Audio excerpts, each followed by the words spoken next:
Hello बच्चों, let's see this question. Prove that there is a determinant whose value is equal to 0। मुझे इस determinant की value ने 0 prove करनी है। तो चले इस क्वेश्चन को सॉल्व करूंगी। की कंसेप्ट अप्लाई करूंगे इस क्वेश्चन में। सो की कंसेप्ट मुझे पता है, इफ एनी रोज और column having zeros in element that implies delta is equal to 0। अगर किसी भी रोज एंड कॉलम्स में जो एलिमेंट है वो सारे जीरो हो, मतलब जैसे अगर ये रो वन अगर मैं देखूं R1 में, अगर उसके सारे एलिमेंट जीरो है तो उस डेल्टा का जो वैल्यू होगा वो जीरो के इक्वल होगा। तो बस इसको मैं सॉल्व करूंगी, तो इसे मैं डेल्टा के इक्वल लिखूंगी। Delta is equal to 2y1z1 y1z2 plus में y2z1 y1z3 plus y3z1 y1z2 plus y2z1 2y1z2 y2z3 plus y3z2 y1z3 plus y3z1 y2z3 plus y3z2 2y3z3। ये मुझे गिवन है। इसे मैं किस तरीके से लिखूंगी कि अगर मैं ऑब्जर्व करूं किस चीज है, तो इसे देखेंगे, इसे देखें और इसे देखें, तो इसे मैं क्या लिख सकती हूँ? इसे मैं लिख सकती हूँ delta is equal to 2y1z1 है, तो मैं इसे लिख सकती हूँ y1z1 प्लस में y1z1 लिख सकती हूँ। और यहाँ पे जो है वो तो मैं लिख ही दूंगी सेकंड रोज में।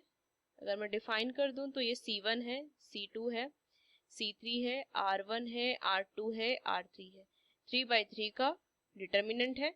सो यहाँ पे आ जाएगा नीचे में y1z3 प्लस में y3z1, same here y1z2 plus y2z1 y1z2 plus y1z2 y2z3 plus y3z2 y1z3 plus y3z1 y2z3 plus y3z2 and here y3z3 plus y3z3।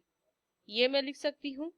अब इसे अगर मैं देखूं तो ये जो डिटर्मिनेंट है उसकी वैल्यू कब कैसे आई होगी? किसी दो डिटर्मिनेंट की मल्टीप्लिकेशन से आई होगी।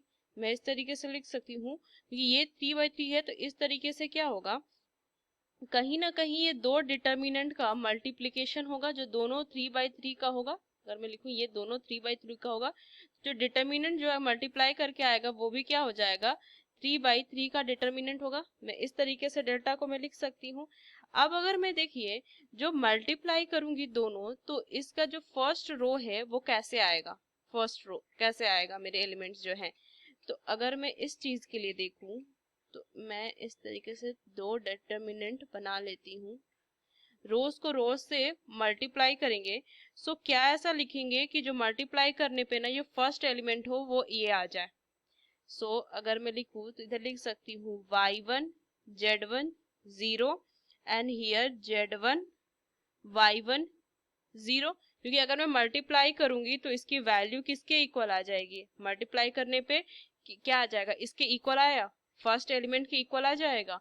उसी तरीके से अगर मैं देखूं सेकंड रोज में क्या लिखूंगी, z2 y2 0, ताकि फर्स्ट रो के सेकंड एलिमेंट पे आएगा ये वैल्यू।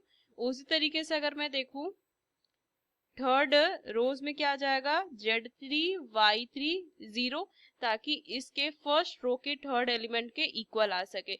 उसी तरीके से अगर मैं इसे फिल करते जाऊं तो ये आ जाएगा y2 z2 0 and y3 z3 0। इन दोनों को मल्टीप्लाई करने पे वैल्यू मेरी इसके क्या आ जाएगी, इक्वल आ जाएगी। सो अगर मैं देखूं तो इसमें भी एक जो कॉलम है और इसमें भी एक कॉलम जो है वो इक्वल जीरो के है, वो सारे एलिमेंट उसके क्या है, जीरो है। और मुझे पता है डिटर्मिनेंट की प्रॉपर्टी, किसी भी डिटर्मिनेंट के जीरो कॉलम्स या रोज जो है वो सारे एलिमेंट जीरो हैं, तो उस डिटर्मिनेंट की वैल्यू ही जीरो होती है। सो ये क्या हो जाएगा, जीरो इंटू जीरो, तो ये डेल्टा की वैल्यू जो आ जाएगी वो जीरो के इक्वल आ जाएगी, और ये मुझे प्रूफ करना था, delta is equal to zero. So using these key concepts, we solve this question. Hope you understood it well. Best of luck. Thank you.